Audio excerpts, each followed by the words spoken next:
Ito 2 kilo na bangus. Nahugasan ko na ito ng 4 times.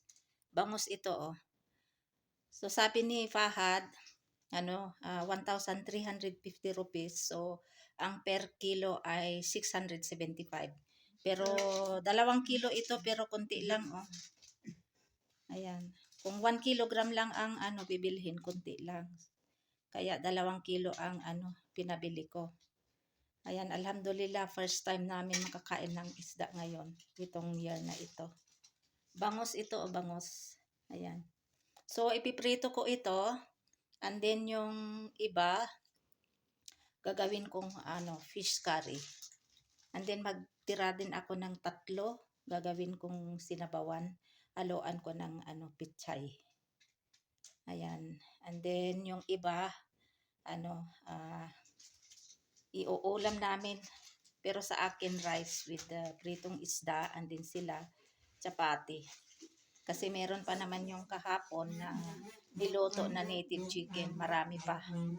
So, bali, prito ko lang ito para bukas. Ready to cook na bukas for fish curry.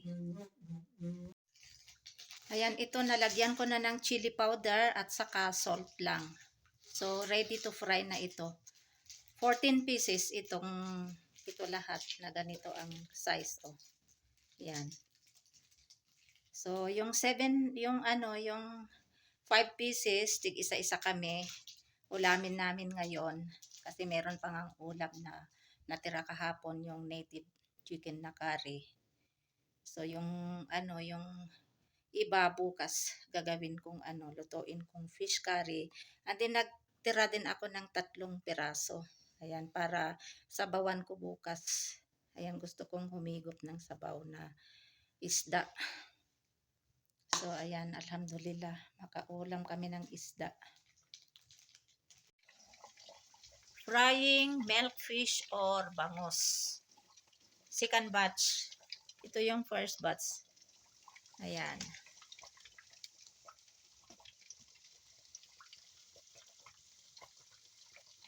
This is for fish curry. Now, I will add now this garlic. Garlics. Dinikdik na bawang.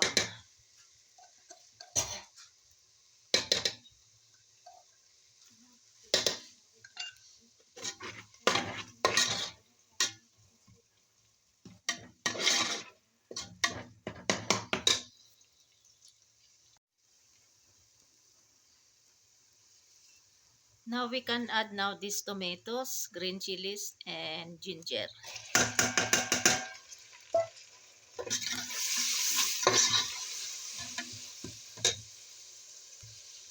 And then we put now some masalas. This is turmeric powder, chili powder, 1 teaspoon each. And this is salt, and this is laurel. Now we can put now here. Then we will wait this tomato become paste. Then we will put now this fried fish. And then we have to put enough gravy. Already cooked fish curry. So ready na ang aming ulam for dinner. Ayan. 5 pieces lang ito kasi meron naman akong yung sinigang o kaya fish soup. So, tama na yun sa akin with rice. Ayan. Now, it's already boiled. So, I will put now this all organics.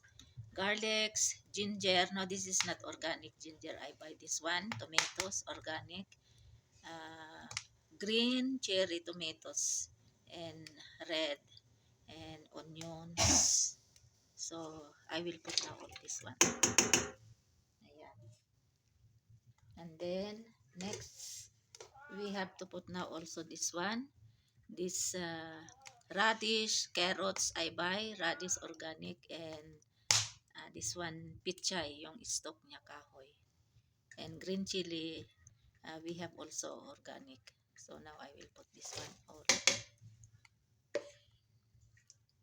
And this one leaves I will put after. And also the fish.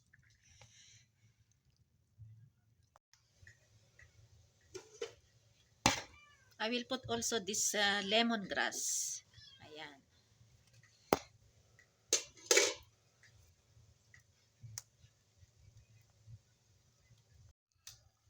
Now we can add now salt.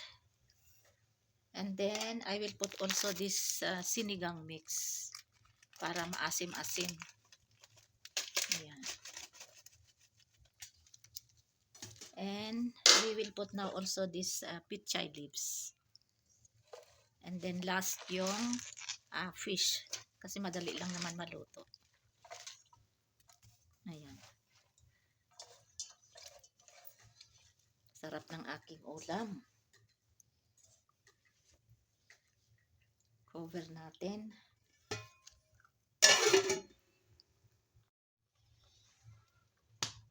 Now I will put now this 3 pieces of fish.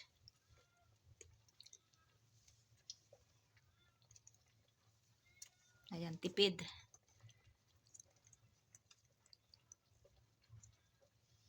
Ayan. And then after 5 or 10 minutes paluluto na ito. And then kainan na, kakain na ako. Ayan, luto na ang aking sinabawang isda or sinigang na isda with vegetables. Ayan, may pichay, may carrots, may labanos, may sibuyas, kamatis, bawang, luya, lemongrass, pichay. Ayan. So, ready to eat na. At ako'y gutom na. Sarap humigop ng sabaw sa malamig na panahon. Umuulan. Ngayon ay November 30, last day of autumn season.